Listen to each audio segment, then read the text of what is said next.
पहली बार कुड़ुक राग में रोरे मनकर बीच में एगो करम गीत लेके आए श्री जगदीश बड़ाइक जी। संगीत सरगम म्यूजिकल ग्रुप। पूजा करू रे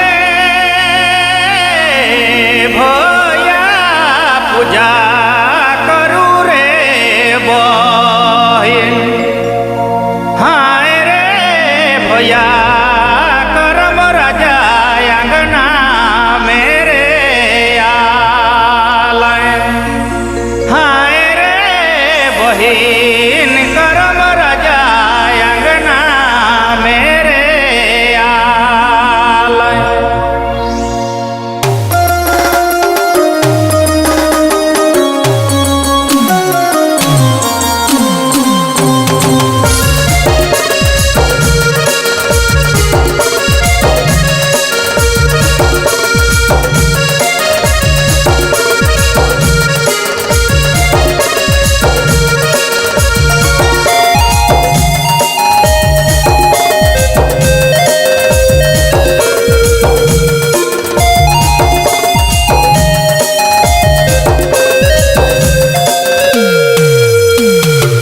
करम राजा, हाय रे धर्म राजा, हाय रे करम राजा, हाय रे धर्म राजा, करम के सेवा करे रे, करम के पूजा करे, करम के सेवा करे रे, करम के सेवा करे, करम के सेवा करे रे, करम के सेवा करे।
बहिनी करम सेवा करे रे, बहिनी धर्म पूजा करे, बहिनी करम पूजा करे रे, बहिनी धर्म सेवा करे, बहिनी करम पूजा करे रे, बहिनी धर्म सेवा करे।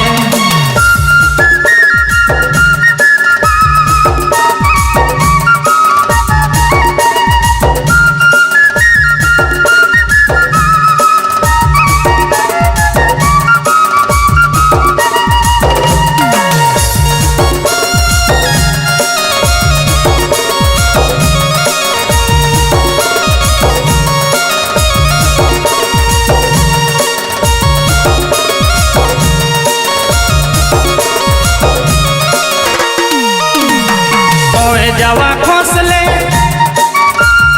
कहो जवा खसाले, जवा खोसले कहो जवा खसाले, जवा जवा जोरा ले।